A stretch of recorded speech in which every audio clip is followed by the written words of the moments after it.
All right, thanks for staying with us. 22422 is our SMS line for your questions and comments, and the hashtag is Newsnight. And this is what some of you are saying this evening. We'll start with the tweets. Ephantas, kindly ask those MPs whether they know that there is no milk in supermarket shelves for 3 weeks now. What are they doing as Parliament to address this one too? And we'll get a response from them on that.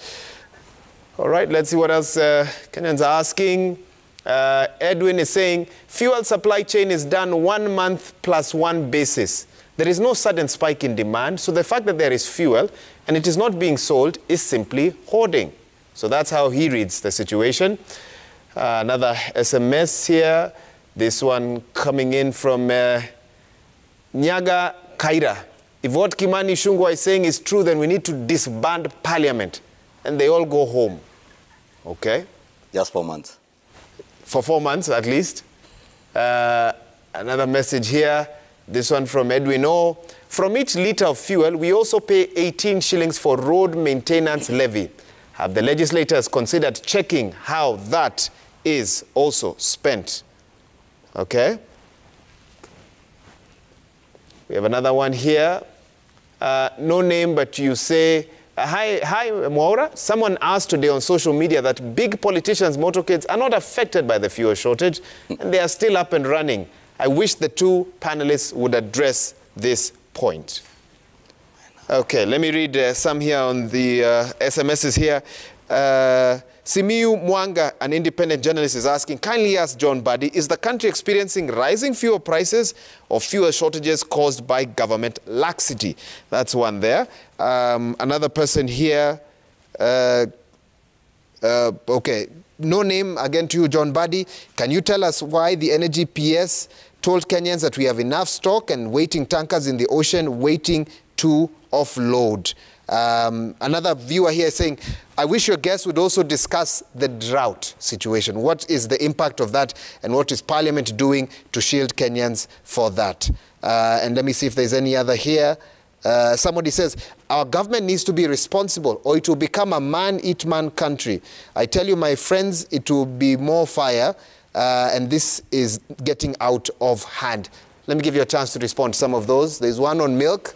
Are you aware that there is a shortage of sorts? Well, Mwaura, you know, when there is a problem with fuel and there's a problem with transportation, in general, it affects the entire economy. In fact, if you want cost inflation, you start with the energy. That is the beginning of inflation. Anytime you affect the Although supply some say it's been of happening energy, for a month now? Yes. So anytime you affect the supply of energy, then you affect the entire economy and the entire pricing level of all basic commodities and products. And I think also there is inflation that's already we have started seeing. And the shortage of products in the market, that is likely to be there. What are we doing to shield Kenyans? Is this something Parliament needs to find a way to convene? Of course, yes. But also, Mwaura, as we ask Parliament to do all these things, where I disagree clearly with everybody is that executive should not run away from its responsibility. Parliament does not implement government programs. So Parliament oversights. Where we see a failure, we oversight. We call government back to order. Like now we are telling them about petroleum products, the shortage, the hoarding, whatever is happening. But the responsibility of making sure that there is petroleum products in the country lies with the executive, and that is why we pay them. That's why we have the Ministry of Energy. Let us not excuse them and now push all the blames to Parliament. Because Parliament, by the end of the day, we are politicians. And if you wait for Parliament, look at, and world over, look at what is happening. Is it fair to say wait for Parliament? I will tell you. Kenyans voted for you because you Mwaura, I don't know whether you are listening to me. I am saying, loud and clear. Let us not always blame Parliament alone. Who should we blame? Number one is executive. They are the ones who we have given them resources. They have misapplied the resources. It has been discovered. Now, the only thing you can ask is Parliament, what recommendations do you make? Because we don't even arrest. Parliament of Kenya does not arrest. So we will just make recommendations that so-and-so should be surcharged, so-and-so should be done this. But the bottom line is the executive bears the responsibility. They need to come out clearly and tell Kenyans why we have fuel shortage, what they are doing about it. If it is resources, Parliament has already given resources. Now, on the issue of road maintenance levy, yes, it is true. There is money for road maintenance levy. Part of it, 22%, goes to each and every constituency in equal amount for maintenance of our earth roads. But there is also a portion that is 10%. There is a portion that remains for our highways, etc. And I think that money and the counties also receive a portion of it. Now, that money, how it is spent, is clear in our records, and the Auditor General may express an opinion, favorable or unfavorable, and Parliament will take it up from there and check if the money is misappropriated. As at now, I have no evidence that that money has been misappropriated or misapplied. The only thing, what I know, is as a country, we started so many road construction projects across the country. And we have talked about this, and it started with Jubilee 1 in 2013, when they wanted to please everybody to get the second term. What they did was to start so many projects across the country, which cannot be financed. We have overborrowed to finance them. That window has been sealed. It is no longer tenable to borrow anymore. So what is the government doing? Because they have to pay contractors, they dip their fingers now on funds that they are not supposed to withdraw from to fund those roads. That is what is happening. Because we are at a place where a road is being constructed in your place, Mwaura, a contractor is on site, and it cannot be paid. And if it cannot be paid, the equipment are still lying idle there. They will charge the government. So the government sees some money, which they think is lying idle, and withdraw, getting money from that fund, not knowing that tomorrow we may face some shocks that may require that money. Now, when that happens, they are caught with their pants down. And then when I say that, Kimani Ichung'wah here thinks I'm apologizing to her. I am not. I am saying... Why I'm laughing, although John Buddy has a problem. You don't want me to continue? John Buddy has a problem also with me laughing. But so you don't want me to continue? Who has allowed you to? Allow me to interject. So No. He has allowed me to interject. Because finally, he's come around. He is now conceded to the fact that there is indeed a problem. And had we applied the money in the fund as it ought to be, would not be a problem that we are. No. Please, let me finish my contribution. What I am saying is that that money has been taken out of the fund. So now Parliament has to allocate more funds to that fund to cushion Kenyans so that we are not asked to pay more when we go to fill our gas. So now the bottom line is, yes, if we do not give more funding to that fund, obviously the oil prices will increase, will rise. There will be a spike. There is no spike as of today, but there will be a spike tomorrow. On the issue of shortage, I still want to stand my ground that this is hoarding, period. Okay, now let him respond, and I hope you respond. There's one thing there's one thing we all agree, that there is fuel in the country. There being fuel, the question then we should be asking ourselves, why is it that Shell, BP, Vivo, Energy, all the oil marketers do not want to release that fuel to the market? They were not able to release it. And that's your words. They haven't come out to say they don't want to. That's your theory. Why didn't you have fuel in your local petrol station, Wahiga? Because the petrol station attendant didn't want to pump it into your fuel tank? It's because the tank there was empty. Why was the petrol station attendant not able to get his tanker to go to their company's depot?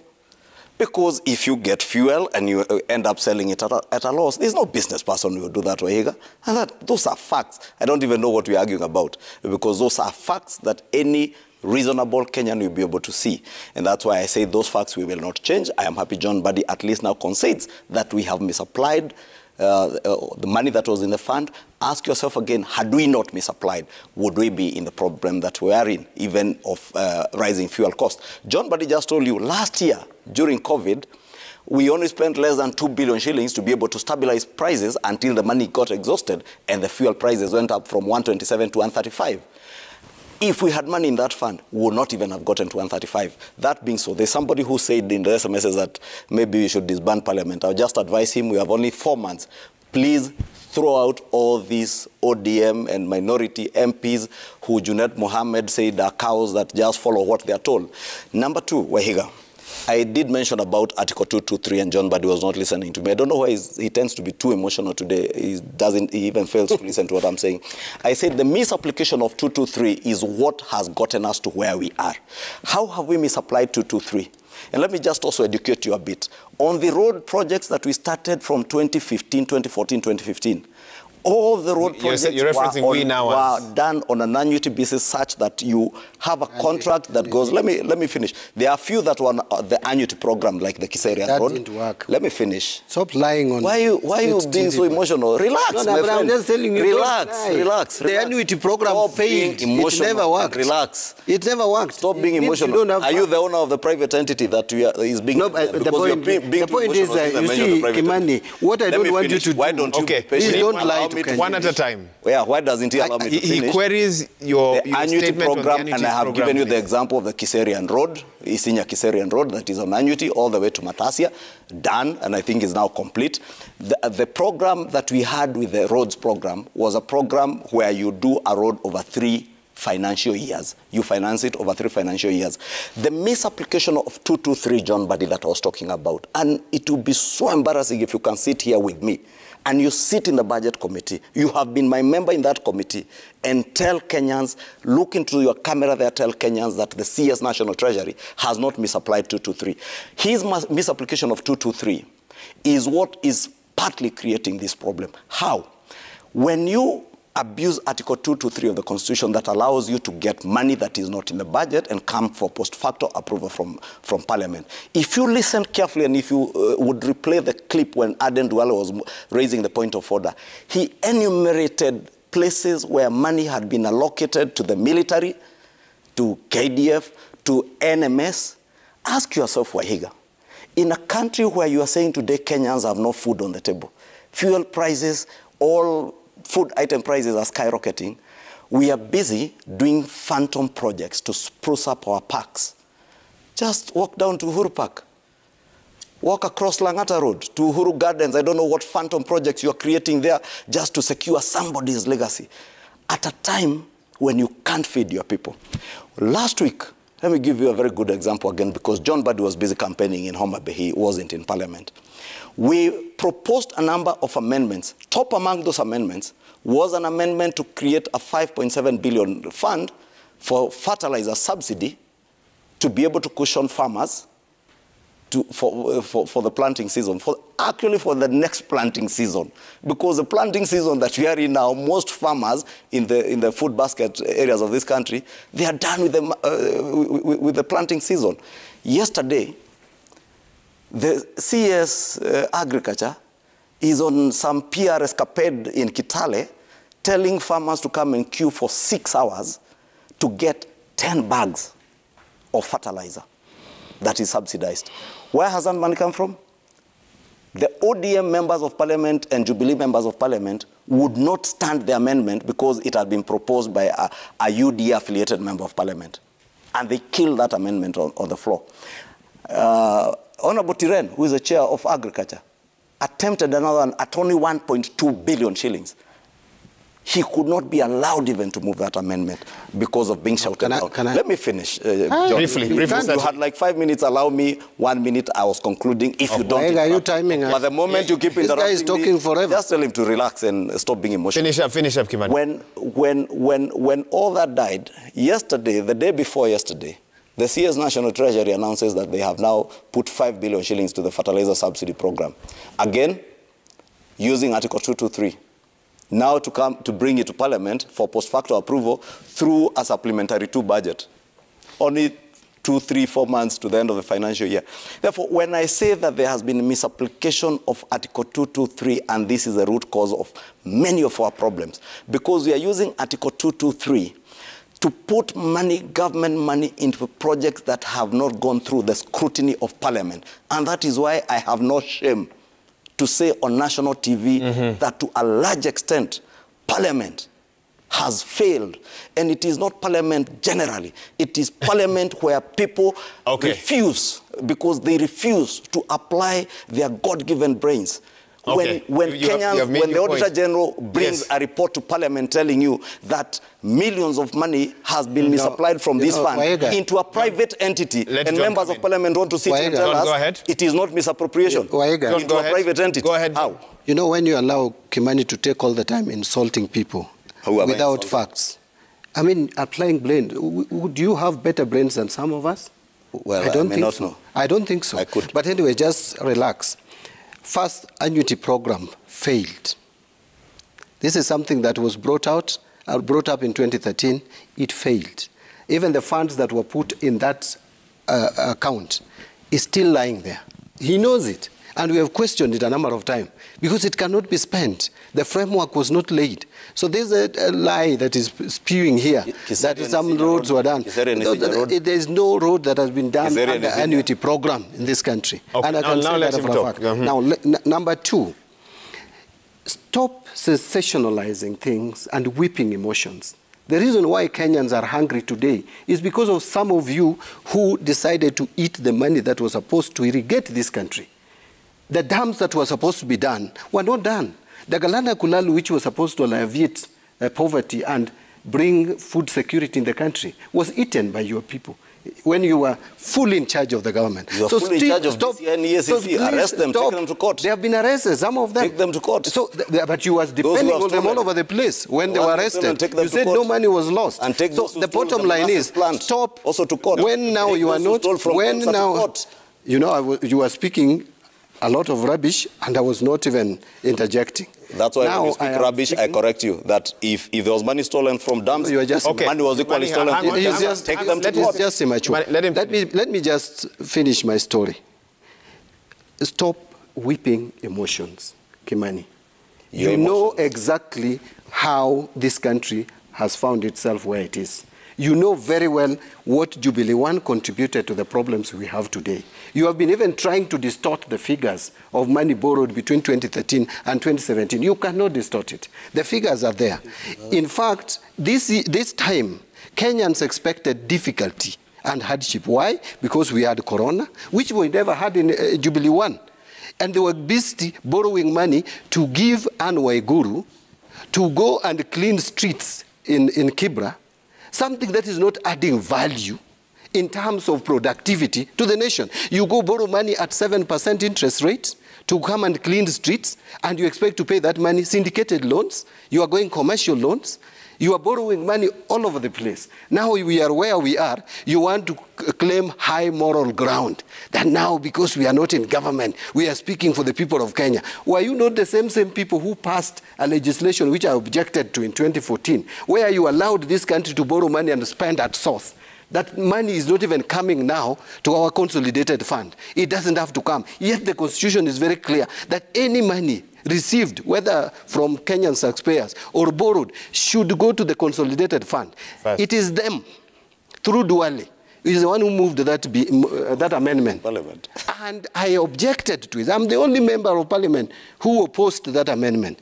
And we borrowed Eurobond money, which can now not even be explained, because some money was spent out there, paid to people we don't know. So, Waiga, my friend here, I agree. Play opposition role. It is sweet. It is nice. You can say any lie and you get away with it. But also, don't run away from. And by the way, he's behaving like his boss. Today I looked at the deputy president addressing the nation and speaking how government has reduced the pending bills. He's speaking like government has done so well. Tomorrow, he will be addressing the same nation and telling us how government is useless. The fuel prices, we are not able to stabilize the prices. The fuel cannot be found in our pumps. Speak about what kind of a government is this? What kind of government is this, my friend? Raila Odinga is not in any government, so he can say anything. He can even decide to collaborate. He is a private. He is the de facto deputy president. Let me tell you. Co-president. Okay. Just a minute. Then you should vacate the current house and leave it to him. You see, Waiga, Raila Odinga is not even in our position. This is a private citizen. He can say anything.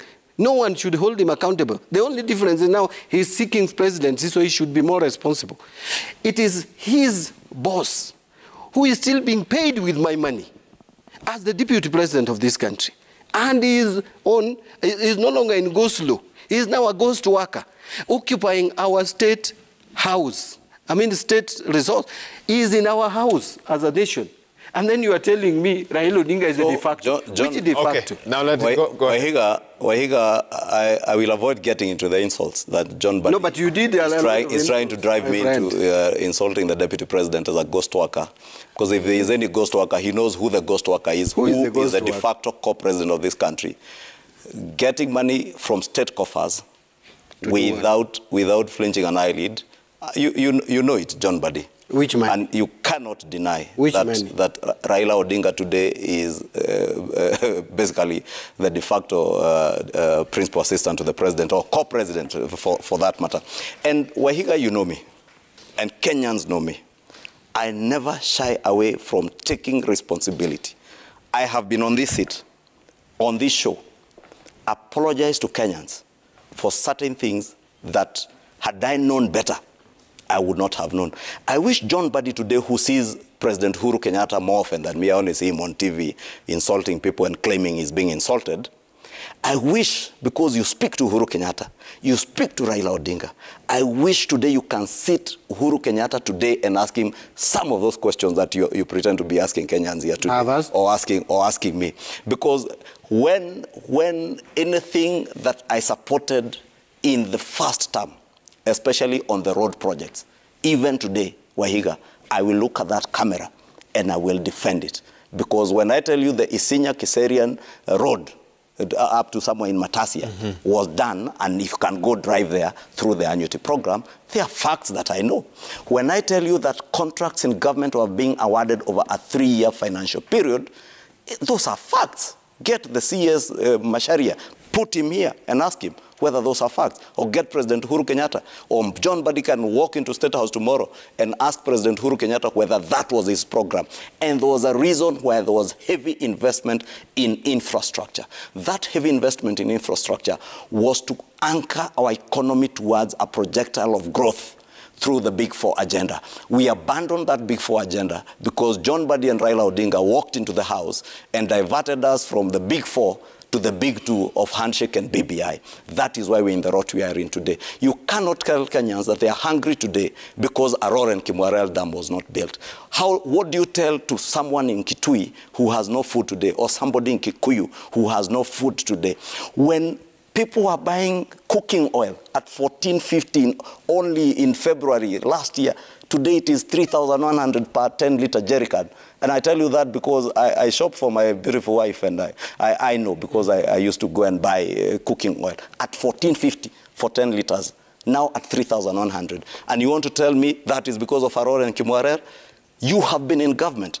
Tell us about state capture. Tell us about the conflict of interest that has pervaded this government over the last 4 years, unchecked, because those like John Buddy, who had a constitutional mandate to check government, abandoned their work to check government, became choir masters in singing songs of praise to a president who was grossly incompetent in running the affairs of the country. The last time you were here and you sat there, you said the state capture started much earlier. You said that, but we need to wrap up. I said that. One of your callers, by the way, either by SMS or tweet, did ask about whether we are aware there's a shortage of milk. 2 years ago, 1.5 years ago, about 18 months ago, we made a lot of noise when they were shouting at us, calling us Tanga Tanga. Why? Because farmers in Kikuyu, farmers in Nyandarua, their milk and even in Nyeri was being bought at 17 shillings from them, and it was being justified that, oh, there's a glut in milk production because of the heavy rains, so we are going to store this milk, make it into powder milk to use during the drought season. Okay, we're in a drought season. Okay. Where is the milk that you bought at 17 shillings? Okay. Have you brought down the price of milk? Are you not still selling it to us? Okay. Even more expensive than it was? We need to wrap up, gentlemen. I now want to get final thoughts. I know you want to cut because I've gotten there. I now want to cut. We're at 11:15, Honorable Tungwa. We need to wrap up the show. John Buddy, let's get some final thoughts now, please. You see, first, why is he saying I'm in government? I'm not in government. You're in government. I'm a member of parliament for Suba South. Okay. And the entire parliament has a responsibility of oversighting the executive. You know, that is a misnomer that these guys... That is the problem you had from 2013. That's why I'm thinking that parliament, there's a section that is in government, another section is in out of government. Parliament as a whole must supervise the government, the executive. Okay, and this is where we wrap this up. 1 minute each to both of you. ODM nominations, everything on track. Give us that as your last word. Yes, everything is on track. So you've said 1 minute. You've taken less than 10 seconds. That is 10 seconds. No, everything is on track. We are going on with the nominations. Some have been postponed. Go ahead. We started with consensus building, which is going on very well even tomorrow. From 9, I have a meeting. I'm chairing a meeting. We are meeting in Mombasa and Kilifi aspirants. We are talking to them. There are places where we have concluded. Some we have not concluded. If it becomes very difficult to agree, we will take them to the universal suffrage by party members, and that we will do next week. Okay. Yes. Okay. So most of the nominations, if there is to be a vote, most of them will be taken next week. Okay. Kimani, and for UDA, it remains next week, Thursday. Yes, Thursday next week, and plans are in top gear, at least from what we hear from the National Elections Board. I'm not fortunate like John Buddy to be the chairman of the party. I hope I'll hold a position in the party when we get into elections. But let me congratulate John Buddy, at least for once, in his tenure as chairman of ODM. We have seen ODM conduct their nominations either by consensus and where they have held by-elections. I think you had them in Kwale today. Without any scenes of violence. That I must commend them. For the first time, ODM is conducting their elections in some semblance of order and some decorum. But also, if you looked at the results in Kwale today, I think in Msambweni, the person who won, I think, 1,370 votes. And it tells you the dwindling fortunes of ODM party in Kwale County and across the country. Your parting shot is a short. UDA's nominations will be next week. Okay. Again, just like John Buddy says, through an array of means. There are those where there's consensus building, where people can agree. We have conducted a number of interviews and through very scientific polls, and people have been convinced it is okay if I step down for John Buddy or John Buddy steps down for me, because from all indication is that this is a strong candidate. And as I was telling you during the break, it's something that happens all over the world. Even in the UK, you don't see parties conduct party primaries other than in the US where they have party primaries. But again, there are those who go into universal suffrage also next week where people don't agree. And I want to assure Kenyans, all our candidates in UDA, that we will endeavor to make sure that the nominations are free and fair, and everybody gets a fair opportunity within the party. Gentlemen, I think that's the party of the future, the biggest party in the country. That's a place to leave it at. John Buddy, we can finish now. Thank you very much. Kimani Ichung'wah, let's wrap it up there. Okay. Gentlemen, thank you. And of course, here on Citizen TV, we'll bring you full coverage of the nominations, ODM, UDA, Wiper, you name it, and we'll be there. We'll bring you that coverage in the course of the next couple of days. A very busy political season, but we must keep talking about the economy. And I'm glad we've had this opportunity to really understand what's happening behind the scenes from two men who have a rough idea of what is going on. We've had the ODM chair, John Buddy, is also the minority leader, and he sits in the Budget Committee. We've also had Kimani Ichung'wah, former chair of the Chair Emeritus of the Budget Committee, Kikuyu Member of Parliament, joining us on the program as well. And we're going to have to wrap it up here and let them go, and even you as our viewers, let you go and get some rest. Now, on behalf of the whole team that's made this broadcast possible, as always, we say thank you. Without you, our viewers, this would not have been possible. And it's been a pleasure bringing you this broadcast together with my sign language interpreter for the evening, Wilson Mushora. And just wishing you a good night. Stay safe, and we will see you soon. Goodbye for now. My name is Wahiga Mwaura. Bye-bye.